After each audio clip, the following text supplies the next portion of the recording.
В эфире телеканала «Юрган», Крик, криминал и комментарий, в студии Таисия Жакова. Здравствуйте. Сегодня в выпуске.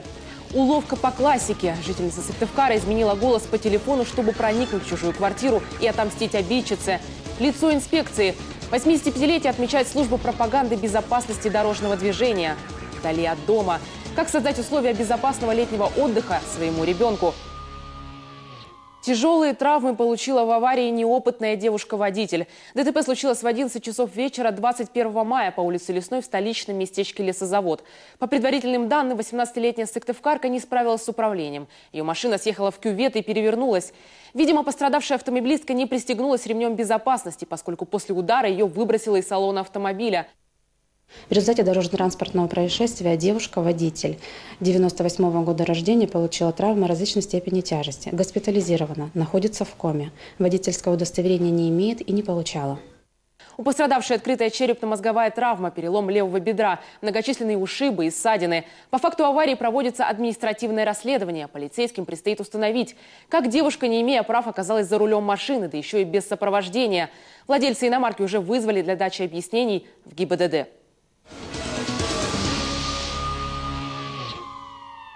Сегодня 85-летие отмечает служба пропаганды безопасности дорожного движения. Сотрудники этого старейшего подразделения госавтоинспекции – универсалы, которые осваивают сразу несколько профессий. Они должны уметь общаться с прессой и участниками дорожного движения, должны быть компетентны во всех сферах деятельности ГИБДД, в совершенстве знать законы и хорошо владеть навыками фото и видеосъемки. О креативных подходах инспекторов по пропаганде репортаж Антона Булаева. Правила дорожного движения нарушают все, и взрослые, и дети. Но маленькие пешеходы наиболее уязвимы. Почти половина ДТП с участием детей случается по их вине.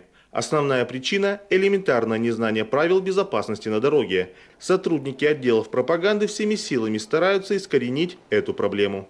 Формирование законопослушного участника дорожного движения должно складываться как раз-таки с самого юного возраста. Поэтому мы работу строим как раз-таки с дошкольного возраста. И именно в детских садах огромная работа проводится по пропаганде правил дорожного движения. Также большая работа проводится и в образовательных учреждениях, в высших учебных заведениях, когда ребята самостоятельно участвуют в массовых мероприятиях в качестве волонтеров. Это тоже огромнейшая работа по профилактике и предупреждению ДТП. Нередко на улицах можно встретить сотрудников ГИБДД, которые в сопровождении юных инспекторов дорожного движения проводят различные акции, флешмобы и рейды, пропагандирующие безопасность дорожного движения. К примеру, уже 2 года пешеходов призывают надевать светоотражающие элементы в темное время суток. Небольшой фликер делает человека более заметным, а значит спасет ему жизнь. Именно об этих преимуществах рассказывают горожанам неравнодушные активисты. Чтобы маленьких детей в темноте машины тоже замечали, чтобы они были яркие, их замечали, да. И раздаем светоотражающие наклейки. Держи, это наклеечка, приклеишь ее себе вместо значка, чтобы ярко светило, хорошо? Мы слышали, что сейчас это очень активная такая идет агитация, так что да, это очень полезно, я считаю, очень нужно, особенно для деток. Очень хорошо придумали. Учим, да, обязательно правила дорожного движения, на какой цвет идти, на какой стоять, все мы это знаем. В последние годы количество экипажей ДПС на улицах городов все меньше. Часть их функций по контролю скоростного режима и проезда перекрестков теперь несут камеры наблюдения и рубежи контроля. Впрочем, информационная агитация безопасного вождения тоже делает свое большое дело. К сожалению, есть и из числа участников дорожного движения те, которые правилам дорожного движения пренебрегают. Появляется правовой нигилизм.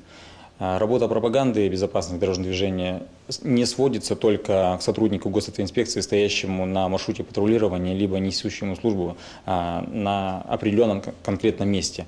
Здесь одной работой госавтоинспекции не справится. Здесь мы подключаем общество, чтобы само общество повернулось к этой проблеме, и совместными усилиями мы достигли безопасности на улицах и дорогах нашего города и Республики и России в целом.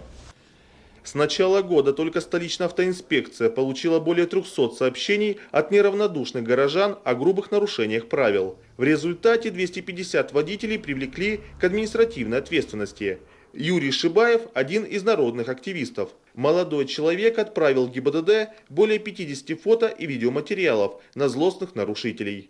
По его словам, все началось год назад, когда он в одиночку решил бороться с автохамами в своем дворе, которые парковались на тротуарах. Фиксировал нарушение на свой мобильный телефон и отправлял посредством приложения мобильного. Сотрудники ГИБДД они обрабатывали и отправляли письма счастья водителям с соответствующим штрафом. Реакция водителей, значит, с этого начну, достаточно агрессивная. Соседа водителя, я просто помню это, когда фиксировал нарушение очередное, он проезжал мимо и с каким-то таким скептическим отношением говорил, что, мол, опять стучишь, как бы вот такая вот у него позиция.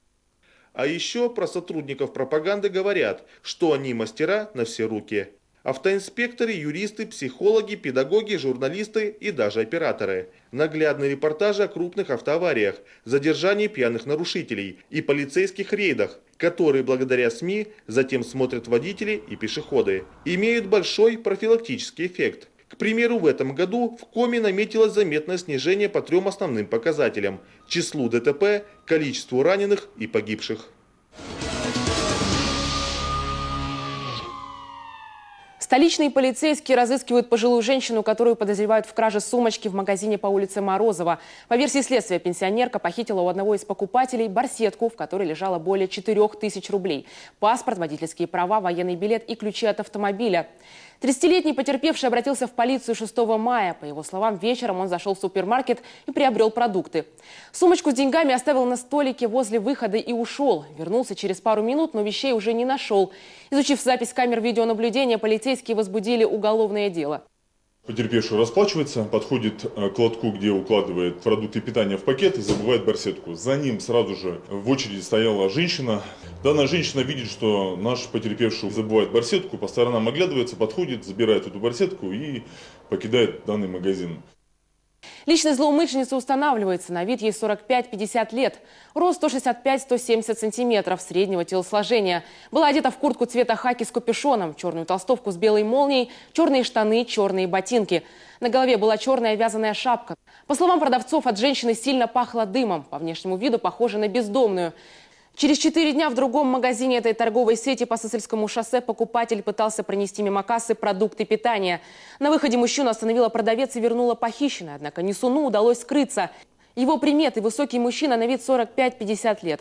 Был одет в серую куртку, синие джинсы, темные ботинки. На голове черная кепка. При себе имел рюкзак. Всех, кому известны личности подозреваемых или их местонахождение, стражи порядка просят позвонить по телефонам, указанным на экране. Сказку «Волки» 7 козлят взяла на вооружение жительница Сыктывкара для того, чтобы попасть в квартиру своей обидчицы и выяснить с ней отношения. Позвонила по телефону ее подруги, сымитировала голос и попросила открыть входную дверь. Незаконное вторжение в чужое жилище попало на видеокамеру неравнодушного соседа, который и вызвал экстренные службы. Репортаж Эдуарда Бушуева. Инцидент в пятиэтажке по улице Ленина случился в середине апреля. К жительнице одной из квартир пришла в гости подруга. То, что она засиделась, не понравилось ее дочери. Девушка буквально силой разлучила алкогольный дамский дуэт. Она была недовольна, что мать длительное время проводит время с потерпевшей, в том числе распивает с ней алкогольные напитки. И таким образом в дневное время 17 апреля она забрала маму с места происшествия. И в последующем, после произошедшей ссоры в дневное время, учитывая, что и потерпевшая, и обвиняемая высказали в адрес друг друга претензии и различные оскорбления, окончательно выяснить отношения с обидчицей девушка решила уже поздним вечером. Взяла на подмогу свою подругу. Увидев агрессивных девиц через дверной глазок, женщина решила не рисковать своим здоровьем и дверь не открыла. Тогда юные сыктывкарки пошли на хитрость. Девушка, мама которой находилась в квартире и распивала спиртные напитки с хозяйкой, воспользовалась телефоном своей мамы и представилась на самом деле подругой хозяйки квартиры. Попросила ее впустить, рассказав о том, что девчонки молодые ушли, я очень хочу к тебе снова в гости, пожалуйста, меня впусти.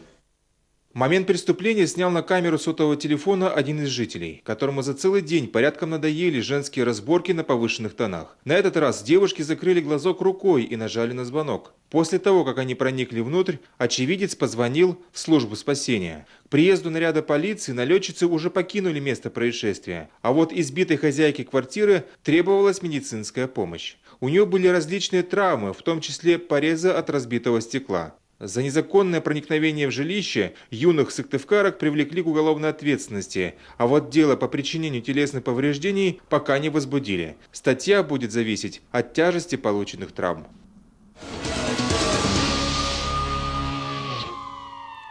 Хотел выпроводить на улицу засидевшихся собутыльников, но они уходить не захотели. В Эжинском районе Сыктывкара расследуется уголовное дело по факту гибели одного из жителей пятиэтажного дома по набережному проезду. Преступление случилось в пасхальный вечер 16 апреля. На этих кадрах подозреваемый некий Олег рассказывает, как приятель позвал его в гости к своему знакомому отметить православный праздник. Во время застолья компания мужчин и женщин распила бутылку водки, затем несколько флакончиков настойки боярышника. Ближе к вечеру один из гостей уснул, а второй уединился в одной из комнат с сестрой хозяйки и продолжал пить. Родственнице это не понравилось, и она попросила мужа выпроводить приятелей. Тот сначала пошел будить спящего друга. Он пошел сперва вот этого своего знакомого прогонять. То есть ему взял металлический разводной ключ, монтажный такой, большой, ударил им по голове, пока тот спал. Тот проснулся, что такое, он ему еще раз ударил по голове. Тот потерял сознание. Олег, услышав крики и шум, выскочил в коридор и тут же получил удар по затылку, затем по лицу. Тогда гость набросился на разъяренного хозяина жилища. Оттолкнул его, он, наверное, сюда вот упал. Я его ногой, наверное, раза 4 или 3 в дверцах пнул. И вот стол был, еще стукнул куда-то, наверное, его задел. После короткой расправы гости ушли. Женщина вызвала скорую помощь, но от госпитализации хозяин отказался и продолжил застолье. Под утро он скончался, по заключению экспертов, от заражения организма в результате разрыва кишечника. Сейчас обвиняемый под арестом за нанесение тяжких телесных повреждений, которые привели к смерти человека. Ему грозит до 10 лет колонии. Скоро начнутся долгожданные школьные каникулы. Многие родители уже задумываются, как занять своих детей в этот период. Одни планируют устроить своих чад в летние лагеря, другие отправить к бабушке в деревню или на дачу, третьи оставить одних дома. Несовершеннолетним везде может угрожать опасность, если не соблюдать меры предосторожности. Профессиональные советы по безопасности в рубрике «Полиция сообщает» даст представитель МВД Вера Железцова. Отправляя ребенка в лагерь, необходимо узнать всю информацию о планируемом месте отдыха, о наличии у детского лагеря соответствующих сертификатов на оказание каких-либо услуг, лицензий, дисциплинарной политики оздоровительного учреждения. Важно знать и о квалификации сотрудников, в частности, вожатского состава, а также почитать отзывы родителей, чьи дети уже побывали в этом месте отдыха. Если ваше чадо в летнем лагере, регулярно звоните ему по телефону и интересуйтесь самочувствием. При возникновении чрезвычайной ситуации, травмирования ребенка, нарушения его прав, ненадлежащего присмотра и организации досуга детей работниками детского учреждения необходимо сразу сообщить о данных фактах в полицию. Не будет лишним и подробный инструктаж своего чада на случай различных ЧП. Прежде чем отправить ребенка в лагерь, нужно проинструктировать его. Нужно добиться того, чтобы ребенок знал, как вести себя в чрезвычайных ситуациях. Нужно четко понимать, что ребенок знает, куда позвонить в сложных ситуациях, чтобы он знал данные своих родителей, знал свои данные и как вести себя в окружающей обстановке.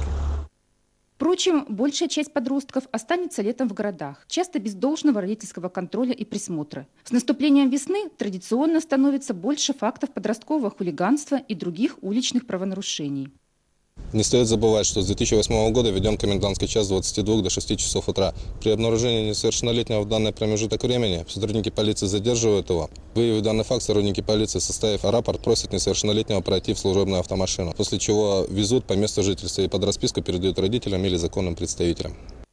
Самым маленьким детям летом грозит еще одна опасность – падение из окна. Малыши очень уязвимы перед раскрытым окном из-за естественной любознательности. Большинство случаев падения происходит, когда чадо осталось без присмотра. Поэтому не оставляйте детей одних. Отодвиньте мебель от окон, чтобы ребенок не мог залезть на подоконник. Никогда не рассчитывайте на москитные сетки. От падения они не защитят.